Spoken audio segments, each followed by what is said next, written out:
بسم اللہ الرحمن الرحیم۔ شروع اللہ کے نام سے جو بڑا مہربان نہایت رحم کرنے والا ہے۔ پیارے دوستو، السلام علیکم۔ دوستو، اللہ تعالیٰ قرآن پاک میں ارشاد فرماتا ہے، اور اس دن سے ڈرو جب کوئی کسی کے کچھ کام نہ آئے گا، اور نہ ہی کسی کی سفارش منظور کی جائے گی، اور نہ ہی کسی سے کسی کا بدلہ قبول کیا جائے گا، اور نہ ہی کسی کی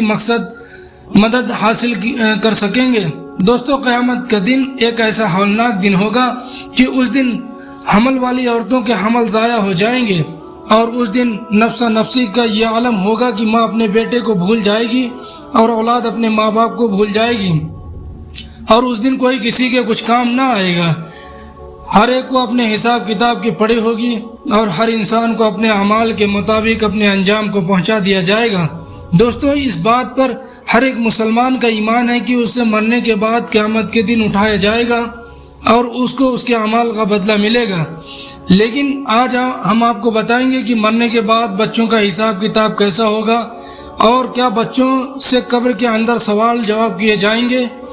اور کیا مرنے کے بعد بچوں کو یہ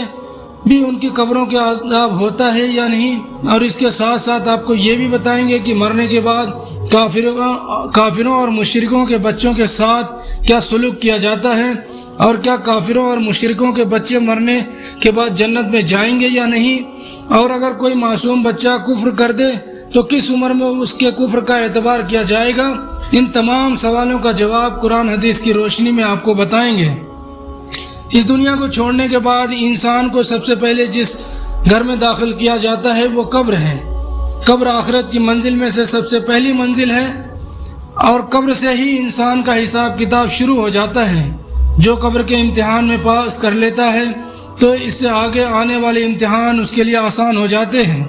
اور جو قبر کے امتحان کو پاس کرنے میں ناکام رہتا ہے تو آگے آنے والے امتحان اس سے کہیں زیادہ سخت اور دشوار ہوں گے۔ جب بھی کوئی انسان مرتا ہے تو اس کو قبر کے اندر دفنا دیا جاتا ہے، پھر چاہے وہ بچہ ہو، بوڑھا ہو، نوجوان ہو۔ اس طرح جیسے ہی اس کے مرنے والے شخص کو دفنایا جاتا ہے تو دو فرشتے اس کی قبر میں داخل ہو جاتے ہیں، جن کو منکر نکیر کہا جاتا ہے۔ یہ فرشتے اس مرنے والے شخص کو سوالات کرتے ہیں، اور وہ مرنے والا شخص ان فرشتوں کے جواب دیتا ہے۔ اگر مرنے والا شخص نے فرشتوں کے سوالوں کا جواب صحیح دیتا ہے تو اس کو جنت کی خوشخبری سنا دی جاتی ہے، اور اس سے مرنے والا شخص ان فرشتوں کے سوالوں کا جواب نہیں دے پاتا تو اس کی قبر کو جہنم کا گڑھا بنا دیا جاتا ہے۔ جیسا کہ حضور صلی اللہ علیہ وسلم نے ارشاد فرمایا، قبر یا تو جنت کے باغوں میں سے ایک باغ ہے یا جہنم کے گڑھوں میں سے ایک گڑھا ہے، اور قبر آخرت کی پہلی منزل میں سے سب سے پہلی منزل ہے۔ جس سے اس کو آسانی سے پار کر لیا تو آگے کے معاملات اس سے آسان ہے، اور جو اس منزل کو پار نہ کر سکا تو آگے کا معاملہ اس سے کہیں زیادہ دشوار ہے۔ اب بات کرتے ہیں کہ اگر کوئی نابالغ بچہ بالغ ہونے سے پہلے مر جاتا ہے تو کیا اسے بھی قبر کا حساب کتاب لیا جاتا ہے، اور اس نے بھی سوال جواب کیے جاتے ہیں۔ اس کے متعلق مختلف روایت ملتی ہیں۔ بعض روایت کے مطابق چھوٹے بچے قبر کے اندر سوال جواب کیے جائیں گے، کیونکہ اللہ تبارک و تعالیٰ قبر کے اندر ان مرنے والے بچوں کی عقلوں کو مکمل کر دے گا، اور پھر یہ مرنے والے بچے اپنے کامل عقل کے مطابق فرشتوں کے ان سوالوں کا جواب دیں گے۔ اور دوسری روایت کے مطابق بچوں میں قبر کا کوئی حساب کتاب نہیں لیا جائے گا، کیونکہ بچے معصوم ہوتے ہیں اور وہ غیر مخلق ہوتے ہیں، لہٰذا اسی وجہ سے بچوں سے قبر میں کوئی سوال جواب نہیں کیا جائے گا۔ اب بات کرتے ہیں ان بچوں کی جو کافروں کے گھر پیدا ہوئے یا مشرکوں کے گھر میں پیدا ہوئے اور بالغ ہونے سے پہلے مر گئے، تو ایسے بچے مشرک اور کافر کہلائیں گے، اور قبر کے اندر ان کے ساتھ کیا سلوک کیا جائے گا۔ تو اس کے متعلق حضرت عبداللہ ابن عباس رضی اللہ تعالی عنہ سے روایت ہے کہ رسول اللہ صلی اللہ علیہ وسلم سے مشرکین اور کافروں کے بچوں کے بارے میں سوال کیا گیا، تو حضور صلی اللہ علیہ وسلم نے ارشاد فرمایا، اللہ تعالیٰ نے جب ان بچوں کو پیدا کیا تو اللہ تعالیٰ خوب جانتا تھا کہ ان بچوں نے بڑے ہو کر کیا کرنا ہے۔ اسی طرح ایک حدیث میں آتا ہے کہ آپ صلی اللہ علیہ وسلم نے ایک خواب دیکھا کہ آپ صلی اللہ علیہ وسلم ایک باغ میں ہیں، اور ایک لمبے قد آدمی کو اس باغ میں چل رہا ہے، اور اس کے آس پاس بہت سارے بچے کھیل رہے ہیں، اور اس آدمی کا قد اتنا لمبا ہے کہ حضور صلی اللہ علیہ وسلم اس آدمی کو دیکھنے کے لیے اپنی گردن کو اوپر بلند کرتے ہیں، گویا وہ شخص آسمان سے باتیں کر رہا ہو۔ حضور صلی اللہ علیہ وسلم نے حضرت جبرائیل علیہ السلام سے اس شخص کے بارے میں پوچھا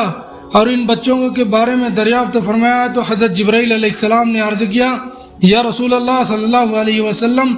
آپ نے جس شخص کو دیکھا ہے وہ ابراہیم علیہ السلام ہے، اور ان کے ارد گرد جو بچے کھیل رہے ہیں وہ بچے جو فطرت سلیم پر پیدا ہوئے اور بالغ ہونے سے پہلے فطرت سلیم پر ہی مر گئے، یعنی وہ بچے اسلام پر ہی پیدا ہوئے اور بالغ ہونے سے پہلے اسلام پر ہی مر گئے۔ تو ایسے بچوں کے ساتھ آخرت کے اندر وہی سلوک کیا جائے گا جو ایک مسلمان کے گھر میں پیدا ہونے والے بچوں کے ساتھ کیا جاتا ہے، کیونکہ ہر پیدا ہونے والا بچہ اسلام پر ہی پیدا ہوتا ہے اور بعد میں بڑا ہو کر وہ کافر یا مشرک بنتا ہے، جیسا کہ ہمارے نبی صلی اللہ علیہ وسلم نے ارشاد فرمایا کہ ہر پیدا ہونے والا بچہ فطرت پر پیدا ہوتا ہے، یعنی اسلام پر پیدا ہوتا ہے، یا اس کے ماں باپ ہوتے ہیں جو